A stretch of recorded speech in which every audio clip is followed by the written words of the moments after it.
Rob, we're sitting in a darkened room, so it seems appropriate to talk about video games.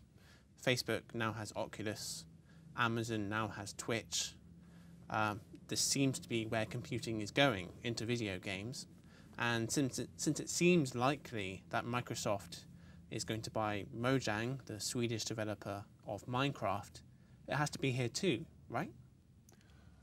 I think if you had to sum up Microsoft's problems, or its problems and its growth strategy over the last decade or 2 decades, you would say the problems always started when Microsoft decided it had to be in a certain area.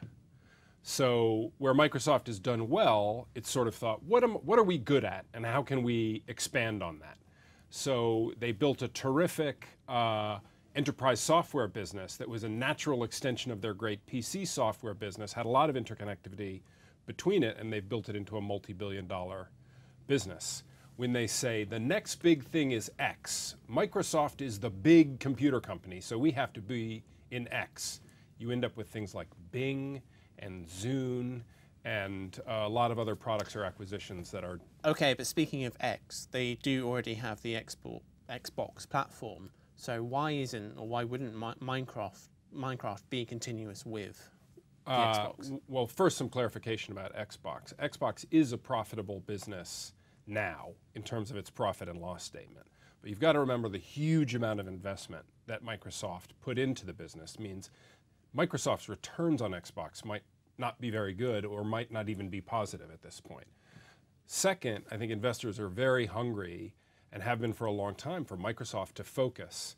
And one of the big calls has been for Microsoft to focus on the enterprise, the enterprise customer, or at least on work. And they say they're now a productivity company. So if anything, I think the market was hoping that Xbox would be pushed aside. And now we look like we're doubling down on it. Mm-hmm.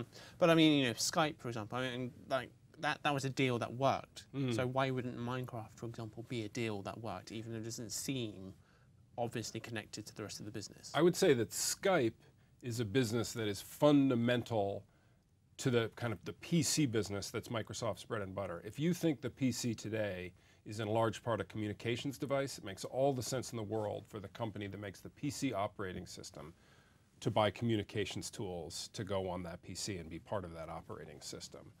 Games just sort of, in my view, keeps Microsoft's eye off the ball, and more importantly, looks terrible to the investment community. Once again, here is Microsoft not being able to decide who it is.